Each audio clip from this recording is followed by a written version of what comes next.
Queensland Ambulance, Senior Operations Supervisor, Metro South Region. We're good? Yep.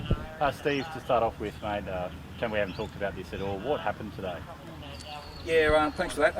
Approximately 10:30, 10:45 hours, QAS were called to a two-vehicle road traffic crash, Mundoolan Road down at Mundoolan. It was a multi-agency response. We had reports that a minibus was head-on with a car.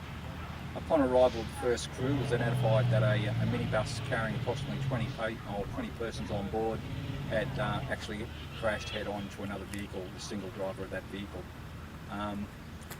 As we arrived on scene, Queensland Police as well as Queensland Fire and Emergency Services arrived on scene, so the area was cordoned off and management of patients began to occur. On scene, approximately 25 patients initially. We ended up transporting 19 patients. 2 of those with critical injuries were airlifted to Gold Coast University Hospital and Princess Alexandra Hospital. The other patients were disseminated between Logan Hospital and PA Hospital. They were all with minor injuries, so 16 of those were transported to there.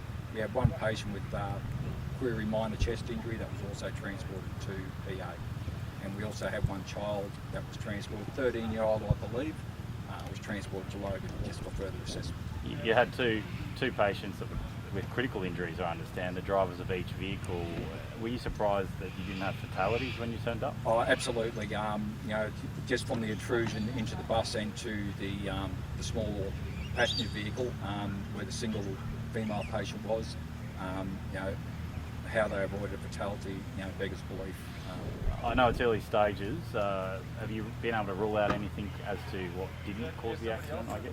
No, look, at this stage, it just appears to be from my understanding, from looking around, it's just occurred on a corner. What impacts that's had or what influences have occurred, I'm not sure. Okay.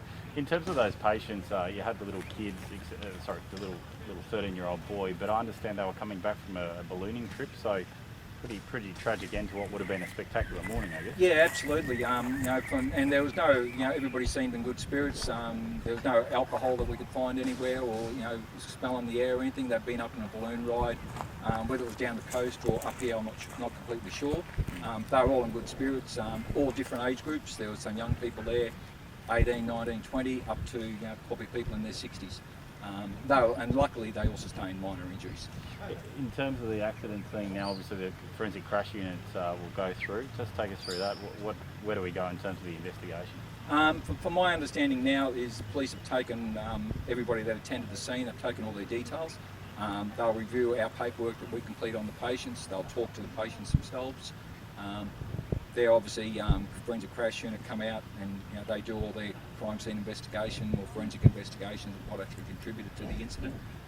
And we're just called upon to provide additional information that can assist in any way. Obviously lucky it's on a country road in the sense that it didn't cause as much traffic as it could being on a major road, but you did have some traffic banked up for a while, had to do some diversions. Oh yes, yeah, it's, and police and that, as we always do with the other agencies, we work so well with them, they block the whole road off both ways to give us free room to allow our vehicles in. You've got to remember we had patient transport buses coming down from up in the city as well as around the Logan area to transport the walking patients. We had actual stretcher vehicles.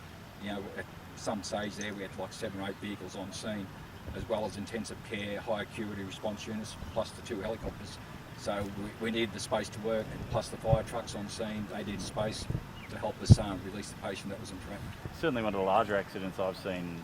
Just finally then, those 2 patients, take us, the 2 critical patients, or the two drivers, just can you take us through what happened to them individually in terms of their injuries and they were airlifted, I think it was? Yeah, sure. The 2 critical patients, what we call red patients, they both had a high acuity response officer. They're trained with further interventional life-saving skills as well as extra drugs, plus critical care paramedic that was looking after them until the 2 helicopter doctors arrived. Once they arrived on scene and they were finally released from the vehicle, because both patients were trapped for a period of time. But injury-wise, I didn't get certainly that involved in what injuries they had. I just need to know that they're critical and they're red or yellow or green, so we can notify the receiving facilities appropriately. Last question then, how long did it take to get your passengers out of the vehicles? Oh, look, 2 patients that were trapped, it was well over an hour, probably close to an hour and a half, hour 45. Do you have a message for the people who... When people see this, you know, and especially the people involved, it is an event, you know, what we classify as an event, and they need to talk to their family. That's probably the first thing.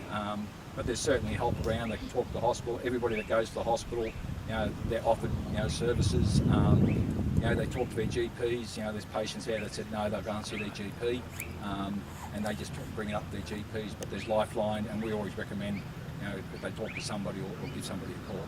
And just finally, you were saying, sorry, I should say, you were saying that some people are actually able to walk away from this. They were picked up by family members. Yeah. There were obviously other vehicles that, you know, sort of were caught in down the back of it, and you know, slight nose to tail, and they just wandered up and seen what was happening, and they were quite a distance down the road. Did any of them try and help the patients until you guys arrived? I believe there were some people down at the community hall just over the back here that were hanging around there. They ran up to help. I'm not sure what services they rendered, but there's certainly, you know, lots of people around initially, and the community that did turn out and, you know, come up to assist. As soon as we arrived, as soon as GPS and fire were on scene, they actually stepped back and let us do our job, which is great to see.